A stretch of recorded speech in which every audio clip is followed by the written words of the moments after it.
Hi అండి, welcome back to my channel ఆకృతి vlogs. నేను మీ భార్గవి. ఈరోజు నేను మంచూరియన్ బేల్ ప్రిపేర్ చేస్తున్నాను. Crispy Manchurian bale. మనం రెగ్యులర్గా చేసుకునే మంచూరియా కన్నా ఇది కొంచెం డిఫరెంట్గా ఉంటుంది అంతే. చైనీస్ స్ట్రీట్ ఫుడ్ అంటే అందరికీ చాలా ఇష్టం ఉంటుంది కదా. మనం ఎప్పుడు రెగ్యులర్గా చేసుకునే నార్మల్ మంచూరియా కన్నా ఇది కొంచెం క్రిస్పీగా, కొంచెం డిఫరెంట్గా ప్రిపేర్ చేస్తున్నాను. ఇది మనం చాలా సింపుల్గా ఇంట్లోనే చేసుకోవచ్చు. మనం బయటికి వెళ్ళి తినాలని ఏం లేదు. మనం ఇంట్లో కూడా చాలా ఈజీగా ప్రిపేర్ చేసేసుకోవచ్చు. చాలా తొందరగా కూడా అయిపోతుంది. దీనికోసం ఫస్ట్ నేను క్యాబేజీ తీసుకున్నాను. 1 కప్పు వరకు క్యాబేజ్ తీసుకున్నాను సన్నగా కట్ చేసుకొని. మీ దగ్గర ఉన్నాయంటే క్యారెట్, బీన్స్ కూడా సన్నగా కట్ చేసుకొని వేసుకోండి. దీంట్లోనే మనం 1/2 కప్పు మైదా, అలాగే 1/2 కప్పు కార్న్ఫ్లోర్ వేసుకుంటున్నాను. 1 స్పూన్ వరకు కారం, 1 స్పూన్ సాల్ట్ వేస్తున్నాను. మీకు పడుతుంది అంటే మీరు పిండి చూసుకొని వేసుకోండి, ఈక్వల్ క్వాంటిటీ వేసుకోండి. అలాగే కొంచెం పెప్పర్ పౌడర్, జీరా పౌడర్, కొంచెం ధనియా పౌడర్ కూడా వేసుకోండి. మన దగ్గర క్యారెట్ ఇంకా బీన్స్ ఉంటే ఇంకా బాగుంటుంది. అవి ఉంటే కూడా వేసుకోండి. అవి కూడా సన్నగా మంచిగా తరిగేసుకొని వేసుకోండి. దీంట్లోనే కొంచెం అల్లం వెల్లిపాయ పేస్ట్ కూడా వేసుకుంటున్నాను. బాయిల్ చేసి పెట్టుకున్న పొటాటో, ఉడికించి పెట్టుకున్న ఆలుగడ్డ కూడా వేసుకుంటున్నాను. కొంచెం స్మాష్ చేసి వేసుకోండి. ఇది బైండింగ్కి మంచిగా ఉంటుంది. ఇది వేస్తే మంచిగా వస్తాయి మంచూరియన్ బాల్స్, అందుకోసమని ఇది వేసుకుంటున్నాను. మీకు ఇష్టం లేకపోతే ఇది మీరు స్కిప్ చేయొచ్చు. దీనివల్ల ఆయిల్ ఏమి ఎక్కువ పీల్చుకోదు. అవసరమైతే కొద్ది కొద్దిగా వాటర్ వేసుకుంటూ మొత్తం మంచిగా కలిపేసుకోండి. ఇది మనం మంచి కలిపేసుకున్న తర్వాత బాల్స్ లాగా చేసుకొని పెట్టుకోవాలి. ఇది మనం చాలా సింపుల్గా చేసేసుకోవచ్చు. ఫాస్ట్గా కూడా అయిపోతుంది. పిల్లలకి ఈవినింగ్ స్నాక్ లాగా ఇచ్చిన వాళ్ళు కూడా ఇష్టంగా తింటారు. ఇది రెగ్యులర్గా కాకపోయినా అప్పుడప్పుడు ఇలా మంచూరియా లాంటివి చేసి పెడితే పిల్లలకి కూడా నచ్చుతుంది. మనం బయట ఏం ఆయిల్ యూస్ చేస్తారో, ఎలా చేస్తారో తెలియకుండా తినడం కన్నా ఇట్లా మనం ఇంట్లో చేసుకొని పెట్టుకుంటే పిల్లలకి కూడా హెల్తీగానే ఉంటుంది. మనం కూడా హైజీన్గా చేసుకోవచ్చు.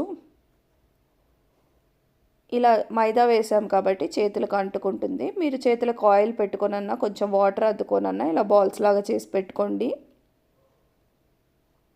ఈ విధంగా చేసుకొని పక్కన పెట్టుకోండి. ఇవి పిల్లలు అయితే క్రిస్పీగా ఇదే డీప్ ఫ్రై చేసేసాక అలాగే తినేయచ్చు. అవి కూడా చాలా బాగుంటాయి. లేదా మనం సాస్ చేసుకొని కూడా తినొచ్చు. 2 విధాలుగా ఇవ్వచ్చు పిల్లలకి స్నాక్ లాగా. ఇప్పుడు మనము అవి డీప్ ఫ్రై చేసుకోవడం కోసం ఆయిల్ పెట్టుకుందాం. ఒక ప్యాన్ తీసుకొని ఆయిల్ తీసుకొని వేడి చేసుకుందాము. ఆయిల్ మంచిగా వేడైన తర్వాత ఒకటొకటి నిదానంగా డ్రాప్ చేసుకోండి. స్లోగా ఒకటొకటి వేసుకోవాలి. 2 సైడ్ టర్న్ చేసుకుంటూ మంచిగా వేపుకోవాలి.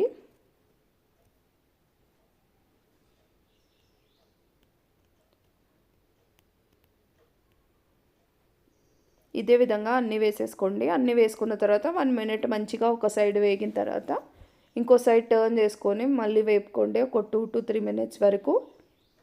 ఇది మంచిగా గోల్డెన్ కలర్ వచ్చిన తర్వాత తీసేసుకోవడమే. ఇది మీడియంలోనే వేపుకోండి. ఫస్ట్ తీసేటప్పుడు మాత్రం ఫుల్లో పెట్టుకోండి.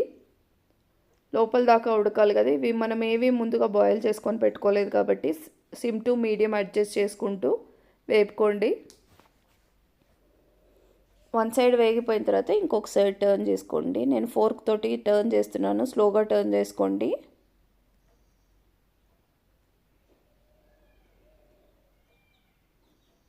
ఇవి పెద్ద పెద్దగా కాకుండా చిన్న చిన్న బాల్స్ లాగా చేసుకుంటే మంచిగా క్రిస్పీగా ఉంటాయి. లోపల దాకా మంచిగా ఉడుకుతాయి. ఇంత వీలైతే అంత చిన్నగా చేసుకోవడానికి ట్రై చేయండి. అప్పుడే బాగుంటాయి. మనం పెద్దగా చేస్తే లోపలంతా పిండి పిండిగా ఉంటుంది. చిన్నగానే చేసుకోవాలి. ఈ విధంగా 2 సైడ్స్ మంచిగా తిప్పుకుంటూ కలుపుకోండి. మంచి కలర్ వచ్చిన తర్వాత తీసేయండి. ఫుల్లో పెట్టుకొని తీసుకోవాలి. అప్పుడు దాకా మనం మీడియంలోనే వేపుకోవాలి. ఇలా ఫోర్క్తో టర్న్ చేసుకున్నామంటే ఈజీగా ఉంటుంది టర్న్ అవ్వడానికి. చూసారు కదా, ఈ కలర్ వస్తే రెడీ అయిపోయినట్టే. ఇప్పుడు మనం తీసేసుకోవాలి. ఇవి ఇలాగే తిన్నా చాలా బాగుంటాయి. పిల్లలైతే ఇలా చేస్తుంటేనే ఇలాగే తినేస్తారు. సాస్ చేసేదాకా కూడా ఆగరు, అంత బాగుంటాయి. మంచి పకోడీలాగా ఉంటాయి. క్యాబేజీ పకోడీలాగా, క్యాబేజీ బజ్జీలాగా టేస్ట్ బాగుంటాయి.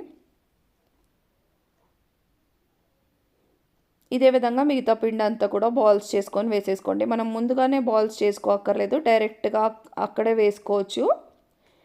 ఇప్పుడు నేను ఉడికించుకున్న నూడిల్స్ తీసుకున్నాను. కొన్ని నూడిల్స్ ముందుగానే వాటర్లో కొంచెం ఆయిల్ వేసుకొని ఉడికించుకోవాలి. ఉడికించుకున్న నూడిల్స్ తీసుకొని దాంట్లో కొంచెం కార్న్ఫ్లోర్ వేసి మంచిగా కోట్ చేస్తున్నాను. ఒక 2 స్పూన్స్ వరకు కార్న్ఫ్లోర్ వేసుకొని కోట్ చేస్తున్నాను. జస్ట్ నూడిల్స్కి కార్న్ఫ్లోర్ అంటుకుంటే సరిపోతుంది. మరి పిండి ఎక్కువ వేయకండి. మరి పిండి వేస్తే గట్టిగా అవుతాయి. జస్ట్ కోట్ అయితే సరిపోతుంది. వీటిని కూడా మనం డీప్ ఫ్రై చేసుకోవాలి. మనం క్రిస్పీ బేల్ అన్నాం కాబట్టి ఈ నూడిల్స్ యూస్ చేస్తున్నాము. ఇవి మనం మంచిగా కోట్ చేసుకున్న తర్వాత వీటిని కూడా ఆయిల్లో వేసుకొని బ్యాచెస్ లాగా డీప్ ఫ్రై చేసుకోవాలి.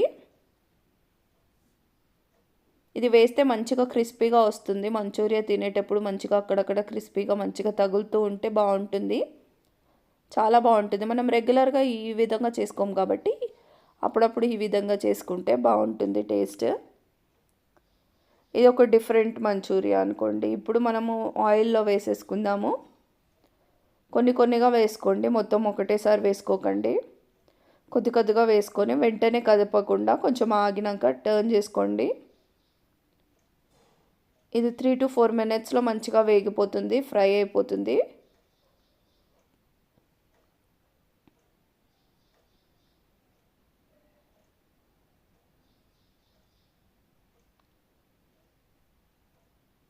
ఇది నిదానంగా కదుపుతూ 2 sides మంచిగా వేగేలాగా చేసుకోండి. ఇది మంచిగా మనకి మురుకులు ఎలా వేగాలో అలా వేగితే సరిపోతుంది. మంచి క్రిస్పీగా అవ్వాలి ఇవి క్రిస్పీగా అవుతే మనం మంచూరియా మీద ఇవి యాడ్ చేసుకుంటాం కాబట్టి మంచూరియా తినేటప్పుడు మంచిగా క్రిస్పీగా తినొచ్చు. మనకి రెగ్యులర్గా బయట స్ట్రీట్ దగ్గర ఇవి దొరకవు కదా. ఈ విధంగా మనం ఇంట్లో చేస్తే ఇది కొంచెం డిఫరెంట్గా ఉంటుంది. ప్రాసెస్లో కొంచెం చేంజ్ ఉంది. ఇది ఒక్కటే చేస్తాం కాబట్టి మంచూరియా మిగతాదంతా సేమ్ కాబట్టి ఇది ఒక్కటే కొంచెం చేంజ్. రెగ్యులర్గా మనం నూడిల్స్ చేసుకున్నట్టే మొత్తం రెగ్యులర్ మంచూరియా లాగే మొత్తం ప్రాసెస్ అంతా. ఇప్పుడు సాస్ చేసుకోవడం కోసం ఒక ప్యాన్ తీసుకున్నాను. దాంట్లో కొంచెం ఆయిల్ వేసుకుంటున్నాను. దాంట్లోనే సన్నగా తరుక్కున్న ఆనియన్స్ వేసుకుంటున్నాను. అలాగే గార్లిక్ కూడా వేసుకోవాలి సన్నగా తరుక్కొని. సన్నగా తరిగిన ఉల్లి ముక్కలు అలాగే వెల్లుల్లి ముక్కలు వేసుకోవాలి. ఇది కొంచెం వేపుకోవాలి, మరీ వేగక్కర్లేదు. కొద్దిగా ఒక 1 minute వేగితే సరిపోతుంది. ఇది మరీ మంచిగా ఉడకాల్సిన అవసరం ఏం లేదు. దీంట్లోనే కావాల్సిన సాసెస్ అన్నీ వేసుకోండి. నేను టమాటో కెచప్ ఒకటి వేసుకుంటున్నాను, అలాగే సోయా సాస్ వేసుకుంటున్నాను. మీకు ఇష్టం ఉంటే చిల్లీ సాస్ కూడా వేసుకోండి. ఇది పిల్లలకి ఇస్తున్నాను కాబట్టి బాగా కారంగా స్పైసీగా లేకుండా కొంచెం మైల్డ్గా ఉండేలాగా చేసుకుంటున్నాను. మీకు స్పైస్ ఎక్కువ తినాలనిపిస్తే మీరు గ్రీన్ చిల్లీ సాస్ కూడా యాడ్ చేసుకోవచ్చు, రెడ్ చిల్లీ సాస్ కూడా యాడ్ చేసుకోవచ్చు. మీకు నచ్చిన సాసెస్ అన్నీ యాడ్ చేసుకోండి, బాగుంటుంది. మంచిగా స్పైసీగా తినాలనుకుంటే సాసెస్ కూడా యాడ్ చేసుకోండి. మీకు ఇష్టం ఉంటే అజినమోటో కానీ ఏదైనా ఫ్లేవర్డ్ పౌడర్ వేసుకోండి. నేనైతే పిల్లలకి ఇస్తున్నాను కాబట్టి కొద్దిగా ఆల్రెడీ మైదా యూస్ చేస్తున్నాం, అదన్నీ హెల్తీయే. మరి దీన్ని అట్లా ఫ్లేవర్డ్ పౌడర్స్ అన్నీ వేసి ఇంకా అన్హెల్తీ చేయకుండా కొంచెం అవేం వేయకుండానే చేస్తున్నాను. మీరు వేసుకోవాలనుకుంటే అజినమోటో వేసుకోండి, ఆ స్మెల్ ఫ్లేవర్ బాగుంటుంది. నేనైతే యాడ్ చేయట్లేదు, మీకు ఇష్టం ఉంటే మీరు యాడ్ చేసుకోండి. ఇప్పుడు ఈ సాసెస్ ఒక 1 minute మంచిగా కలుపుకున్న తర్వాత 1/2 cup వరకు వాటర్ వేసుకుంటున్నాను. ఇది ఫుల్ పెట్టుకొని వేపుకోండి, అప్పుడు సాస్ గట్టిగా అవుతుంది. నేను క్రిస్పీగా చేసుకుంటున్నాను, అందుకే సాస్ ఎక్కువ చేసుకోలేదు. మీకు మెత్తగా కావాలంటే సాస్ ఎక్కువ చేసుకోండి. మనం ఆల్రెడీ బేల్ కూడా వేసుకుంటాం కాబట్టి మనం మెత్తగా చేసుకున్న బేల్ కూడా క్రిస్పీగా ఉంటుంది, అప్పటికప్పుడు వేసుకొని తినొచ్చు. నేనైతే ఇది క్రిస్పీగా చేసుకుంటున్నాను, అందుకే సాస్ కొంచెం తక్కువగానే వేసుకున్నాను. మీకు కావాలంటే ఇంకో కొంచెం ఎక్కువ సాస్ కావాలంటే కొంచెం 1/2 cup వాటర్ తీసుకొని దాంట్లో 1 స్పూన్ కార్న్ఫ్లోర్ వేసుకొని మంచిగా కలుపుకొని వేసుకోండి. మనం సాస్ ప్రిపేర్ చేసుకునేటప్పుడే మీకు సాస్ ఎక్కువ కావాలంటే ఇంకో కొంచెం వాటర్ కూడా యాడ్ చేసుకుంటే థిక్ అవుతుంది. కార్న్ఫ్లోర్ వాటర్ వేసుకున్నామంటే మంచిగా థిక్ అవుతుంది. నేను ఇది ఫుల్ పెట్టుకొనే చేసుకుంటున్నాను, నాకు ఇది క్రిస్పీగా కావాలని చెప్పేసి ఫుల్ పెట్టుకుంటున్నాను. ఫుల్ పెట్టుకొని ఒక 2 minutes వరకే ఉంచుకోవాలి. మరి ఎక్కువసేపు ఉంచుకుంటే బాగా మెత్తగా అవుతుంది, క్రిస్పీగా చేసుకుంటాం కాబట్టి. దీంట్లోనే కొంచెం తరిగిన కొత్తిమీర ఇంకా స్ప్రింగ్ ఆనియన్స్ వేసుకుంటున్నాను, కలిపేసుకున్నాను. ఇది 2 to 3 minutes వరకు వేగితే సరిపోతుంది. క్రిస్పీగా ఉండాలి అంటే మీకు మెత్తగా కావాలంటే ఇంకా కొంచెం ఎక్కువ సాస్ చేసుకొని ఇంకా కొంచెం ఎక్కువసేపు ఉంచుకోండి. ఇప్పుడు ఇది రెడీ అయిపోయింది, మంచూరియా రెడీ అయిపోయింది. మనం ఇందాక డీప్ ఫ్రై చేసుకున్న నూడిల్స్ ఉన్నాయి కదా, అది మంచిగా పొడి పొడిలాగా చేసుకోవాలి, మరి పీసెస్ లాగా చేసుకోవాలి. ఈ విధంగా చేసుకొని వాటిపైన వేసేసుకోవాలి. మనం చేసుకున్న మంచూరియా పైన వేసుకొని తినేటప్పుడు చాలా క్రిస్పీగా వస్తాయి. ఇవి కొంచెం క్రిస్పీగా ఉంటాయి, మంచూరియా కొంచెం మెత్తగా ఉంటుంది, చాలా టేస్ట్ బాగుంటుంది. కొంచెం డిఫరెంట్గా, కొంచెం కొత్తగా. మీకు నచ్చితే ఈ వీడియో ఖచ్చితంగా ట్రై చేయండి. మీకు ఎక్కువ సాస్ కావాలంటే సాస్ ఎక్కువ చేసుకొని మంచూరియాని మంచిగా మెత్తగా చేసుకొని పైన బేల్ వేసుకోండి. ఇది క్రిస్పీగా ఉంటుంది, అది మెత్తగా ఉంటుంది. మనం ఏ విధంగా చేసినా బాగుంటుంది. మనకి ఏ విధంగా నచ్చితే ఆ విధంగా చేసుకోండి. మీరు కూడా ఈ రెసిపీ తప్పకుండా ట్రై చేయండి. ఎలా వచ్చిందని కామెంట్ సెక్షన్లో చెప్పండి. మనం ఎప్పుడు బయట తినడం కన్నా అప్పుడప్పుడు మనం ఇంట్లో ఇంత ఈజీగా చేసుకోగలిగినప్పుడు మనం చేసుకోవచ్చు. మీకు ఇష్టం ఉంటే ఇంకా క్యారెట్, బీన్స్ అవి కూడా యాడ్ చేసుకున్నారంటే ఇంకా టేస్ట్ బాగుంటుంది. మీరు కూడా తప్పకుండా ట్రై చేయండి. ఎలా వచ్చిందో చెప్పండి. మీకు నచ్చితే కనుక వేరే వాళ్ళకి షేర్ చేయండి, ఫ్రెండ్స్ ఫ్యామిలీకి షేర్ చేయండి. పిల్లలు ఈవినింగ్ స్కూల్ నుంచి వచ్చేసరికి లేదా హాలిడేస్లో ఉన్నప్పుడు వాళ్ళకి ఏదైనా తినాలనిపిస్తుంది, అప్పటికప్పుడు ఏదైనా చేసి పెట్టండి అని అడిగితే మనం ఊరికే బయట తెచ్చి పెట్టడం కన్నా ఈ విధంగా మనకి టైం దొరికితే ఇంట్లోనే చేస్తే వాళ్ళకి కూడా మంచిగా ఉంటుంది, వాళ్ళు కూడా హ్యాపీగా ఫీల్ అవుతారు. ఇలాంటివి రెగ్యులర్గా కాకపోయినా అప్పుడప్పుడు చేసుకోవడానికి బాగానే ఉంటుంది. మనం మైదా యూస్ చేస్తాం కాబట్టి. ఈ వీడియో కనుక మీకు నచ్చినట్టయితే లైక్ చేయండి, షేర్ చేయండి, సబ్స్క్రైబ్ చేసుకోవడం మర్చిపోవద్దు. Thanks for